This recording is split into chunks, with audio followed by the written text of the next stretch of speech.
Ladies, you are a lot of things.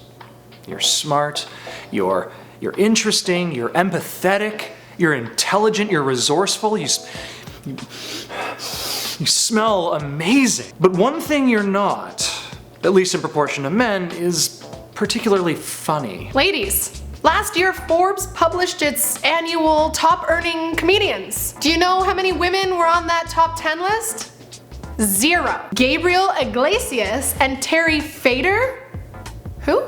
Yeah, they were above Amy Schumer and Chelsea Handler. One author on Bitch Media crunched some numbers, and at Caroline's Comedy Club on Broadway in Manhattan, between 2011 and 2014, females never accounted for more than 33% of MCs, 16.2% of comics, and never accounted for more than 9.8% of headliners. There's also a widely referenced study done at the University of California in 2012 involving cartoons and captions. They essentially took a bunch of men and women, showed them cartoon images, and then asked them to write captions for those cartoon images with the intent of being humorous. Then they took those captions and they showed them to men and women, and they were asked to rate the humor intensity of each of them. The men's captions did significantly better in the humor department than the women's. So what's going on? Why don't women seem to have as big a funny bone? A few theories lie at the intersection between biology and culture. Now think for a moment of some of the most memorable comedy bits you've ever heard or seen. They tend to be quite aggressive. They are offensive. They like to really make fun of people. We love the filthy stuff. A British professor did a study once where he rode around in a unicycle and he documented everyone's reaction based on gender and the comments they made of him on this unicycle. In over 400 documented responses, 75% of male comments were an attempt at humor, but almost none of the females attempted humor. Instead, they were authentic, usually words of encouragement. Go get 'em, guy on a unicycle. More importantly, these male attempts at humor were usually offensive in nature. They were aggressive and put-downs.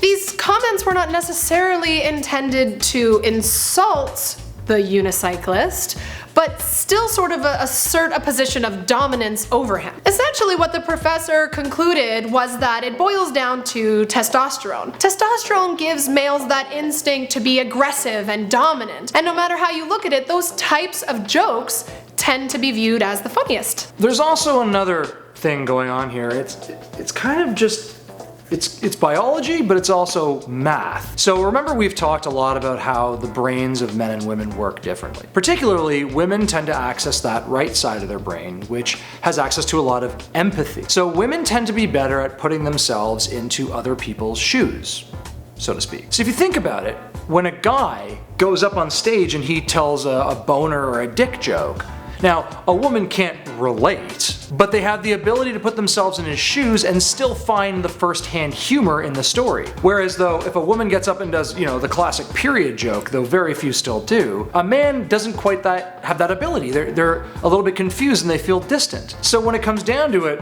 when a man tells a joke, the entire population can laugh, but when a woman tells a joke, only half is able to see the humor in it. So just because of men's inability to feel that empathy, we're missing out on a lot of funny stuff. If you ask anyone who has put a lot of thought into this discussion, this gap, real or perceived, comes down to more of a socialization and expectations. As I talked about in one of the earlier episodes, women tend to have more collaborative speech patterns, unlike men who like the spotlight all on them for recognition and accolades. In one study, a researcher gave each participant $5 to spend towards traits that they would like to have in their sexual partner. Now, one of the traits that both men and women wanted to buy was somebody who would laugh at their jokes. But while women spent an average of $1.91, men were willing to put $3 of their $5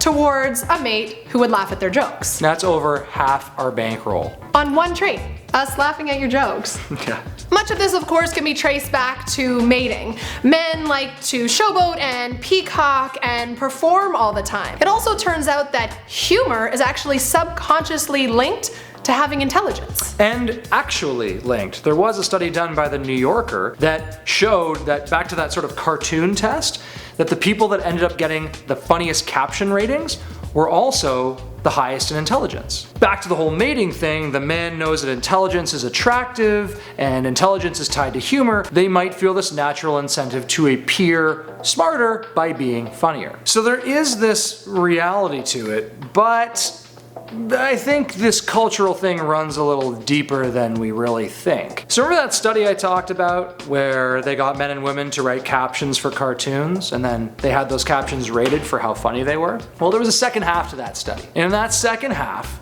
they paired the caption with the gender of the person who wrote it. So they knew which ones were written by women and they knew which ones were written by men. Then at a later time, they went back and asked them to match up the males and the females with funny captions and the unfunny captions. Both men and women misattributed the funniest captions to men consistently. In other words, we're primed to just think that the funny stuff comes from men all the time. Because men admit it, and you have time and time again. You don't want us to be the funnier ones. Studies have shown that men find good-looking, funny women less attractive than good-looking, unfunny women. You would prefer we be unfunny. You know what? Women, we get it. We already run the show. We're basically in control of the sex and the whole baby-making thing.